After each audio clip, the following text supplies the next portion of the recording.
Well, hello and welcome to our preview of racing at Moonee Valley on Saturday. Great to have Steve Moran from Best Bets coming back to join us. Glad you could avail us of your company. You've been travelling the world. Yes, thanks very much, Sean. Great to be back in Melbourne and with blue skies at the moment. Let's hope that holds until Saturday for this tremendous Dato Tan Chin Nam Stakes meeting at Moonee Valley. Chock full of interest. A bit of luck to do some travelling. Sean, I'm getting older. I probably have a limited lifespan. I've got to tick off a few of these things. Terrific. Well, the main thing is, though, you've been keeping up with the form whilst you've been abreast. What have you thought about the early spring action? Well, it's interesting, isn't it? It's still starting to unfold, and even this Saturday you're dealing with horses having first or second runs back, which makes it a little bit tricky. I always think that probably by about the end of September, Turnbull Stakes Day is the day when you've really got a handle on it. Still a bit tricky, but I think we can find one or two this weekend. All right, the feature is the Dato, as you suggested. The three-peat for Hoobie, can he do it? Well, I think he can, Sean, for fairly obvious reasons. There might be some who doubt the Lawrence/Liston form this year with the runner-up Lights of Heaven and failing last week and the third and fourth place getters also unplaced. But I've learnt one thing. I haven't learnt much in 30-odd years of following the races, but I've learnt one thing. Winners win. And often when the form looks suspect behind them, it's irrelevant. He goes to his favourite track, Moonee Valley. And the interesting thing about Hubigotchu for me is I reckon he's better off a slow pace than he is off a quick one, because he has that ability to slide into a race without expending energy and then can outsprint just about any horse in the land. I think he should win again. What about the value punters looking for something for multis there? What have you found?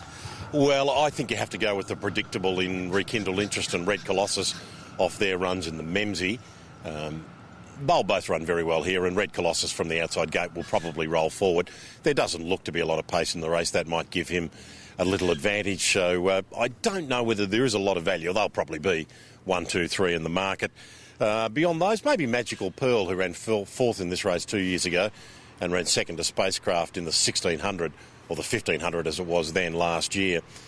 He can go forward and he's in good form. He might be the best value for trifectas and first fours. Really looking forward to the McEwen Stakes for the sprinters on Saturday as well. You got a good handle on the international form. How's Happy Zero going to go? Well, he's right up there with the best sprinters in the world, isn't he, when you look at his performances against Sacred Kingdom, Rocket Man, Green Birdie and co. I think a little on spec, he might be the best roughie on the program, I think, Happy Zero. Look, I might be misreading this race, but I think that Buffering will cross and lead, and I think that Atomic Force will come across with him as he's drawn immediately inside. Now, I may have this completely wrong. Maybe Cool Grinder and Satin Shoes will push up from the inside gates and protect those positions. But if they don't, and Buffering crosses, I think that makes both of them vulnerable. Cool Grinder at the short odds. And I think the race will be won by something just parked off the speed. And Happy Zero, look, I've got no indication from the stable as to how he's going, but we did see him win a trial a month ago in Sydney. He's been down here for 3 weeks.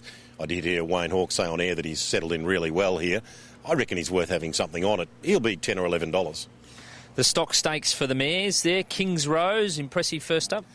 Yes, certainly was. Winning the Memsey now comes back to this mares weight for age feature race. We've seen Tuesday Joy and Zarita win this race coming through the Memsey in recent years, and they weren't able to win the Memsey. This mare did. I think that form might be superior, but it's certainly a competitive race with the likes of Pinker Pinker and Lady Lynette and Platinum Passion. But I think she'll win King's Rose, and I think if you're backing her, you better take the Quinella with Absolutely, who, of course, is also coming through the Memsey. And you've made her your best bet, King's Rose? King's Rose is the best for me on the program, Sean. What about if we're looking for a little bit of value? What's your best each way? Best each way, I think, is Lucky 88, who ran a terrific race first up at Caulfield. He probably should have won. This race has got a really good precedent link for horses having one run at 1400 and going second up to this race at Moonee Valley. They don't always work out, but during the spring I find that those precedents tend to produce the winner, in half of the races. It's generally a pretty good lead, and his run there was so good. Again, despite the fact that he's drawn out, I think he's going to slot into the perfect trailing position.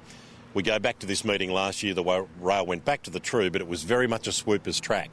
Now, if we get this drop of rain, I think that'll be the case again. And you mentioned, of course, Happy Zero being your best roughie as well. So great to have you back. Look forward to seeing you trackside Saturday. Terrific. Thanks, Sean. There we go. Steve Moran from Best Bets. You can find all of his selections for Saturday's meeting in this week's edition of Best Bets. Good luck if you're having a punt.